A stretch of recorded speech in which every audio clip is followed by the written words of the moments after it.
Well, let's get across what is moving in markets at the moment and the reason for that. Pete McGuire joining us from XM. Pete, a very good Monday morning to you. Lots to watch this week. Of course, we've got the budget locally and also some key labour data out later this week as well. And then in the States, the focus will be very much on the inflation data. Absolutely, Andrew. Yeah, it's no shortage as far as news and views and what impact it's going to have to markets. Also, retail sales coming out, which is an unusual issue that they're both coming out on the same day, being CPI in the States and retail sales. So we've just got to see how consumption is, what the strength of the US consumer has been. And naturally, that causes, I think, some headaches for possibly consumption or sales are going to be over this quarter and certainly into the next. Yeah, well, we just got this chart up here. What we're seeing, obviously, oil prices and the influence they have on inflation. Yeah, absolutely, Andrew. I mean, they've really come back and they've come back hard. A lot of that war premium's taken out of the market, and that in turn, you now got WTI under, that 78 sort of handle, under 80, and you've got, low 80s for Brent. So it's a lot easier on the consumer as far as spending for, fuel and so on. Still, it's still very, very high, but we need to possibly see that come back a little bit further. But it's going to be interesting whether that materializes over the next matter of months, or do we see, another boost up as far as, geopolitical concerns and just overall, uneasiness across the energy sector. Pete, taking a look at what's going on in the UK at the moment, because we had the Bank of England decision last week, leaving rates on hold, but very much seen as being much more dovish. Potential they could be cutting rates as early as next month. What are we seeing in the economy there at the moment? Well, you've got, if you're looking at GDP, Andrew, and you're looking at, the overall health of of consumption, it's fairly weak and anemic. We're conscious as far as, the stock market's doing incredibly well. But if you're looking at the big picture, how the economy is progressing, it's very, very soft. And this is going to be much concern again from where the bank plays, Bank of England, that is. Do we see successive rate cuts over the summer period? Is it just going to be one, or are you going to get, 2 or 3 by, say the best part of October? Closer to home, China. In fact, we've got a data dump at the end of the week, Pete.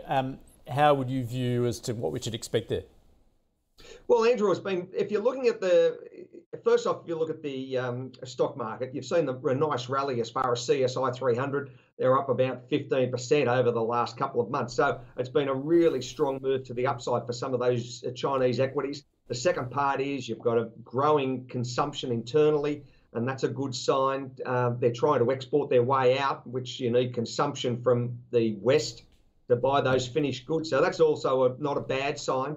And I've got to look at, the Chinese economy at the moment. They've got weak input as far as energy prices. They're cheaper than what they were. So that's a good sign. And it's not bad for us either, because their consumption as far as base metals is very, very strong, from iron ore all the way through to everything else we export to them. All right, Pete, let's take a look at home then. And, we do have the budget tomorrow night. Speculation perhaps that could be inflationary on top of those tax cuts we're going to see in July, leading to the possibility that the RBA may be forced to lift rates again. Well, yeah, absolutely, Andrew. That's the 20% probability by September that you're going to see a rate rise. So that's where it's spooking the markets a little bit, the impact it's going to have naturally to the Aussie dollar, what's going on as far as the internal demand of the country.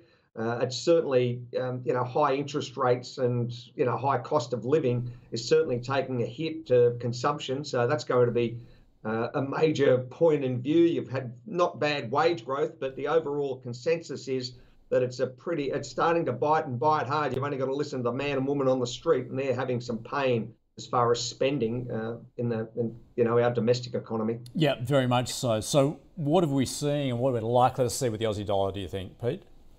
Oh, Andrew, look, at the moment, I think I wouldn't be surprised to see a little bit further uptick. It's in a really tight channel, but I think, the best part of 66.5, 67, over the next maybe week and a half, I think it's got that momentum to rise higher from a technical standpoint. You can see it on the charts there. It's both above those moving averages.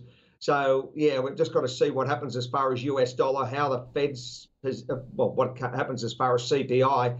And if the Fed was, they're saying they're not going to raise rates. So that's going to be probably a little bit softer from a bond yield perspective for US, which in turn, hopefully, we get a little bit of uplift.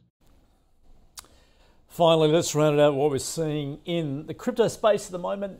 Pete, with Bitcoin certainly underperformed particularly since that halving event. What do you see as actually dragging here for Bitcoin?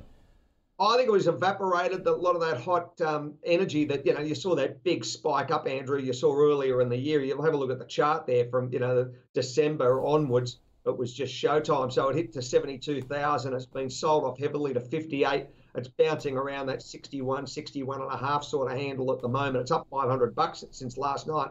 So I feel as though that's probably going to test that from a technical standpoint. If it tests some of those moving averages, and I think there's probably further upside in the short term. But it's going to be, again, plenty of volatility. If you want something volatile to trade, put your hand up and take on Bitcoin.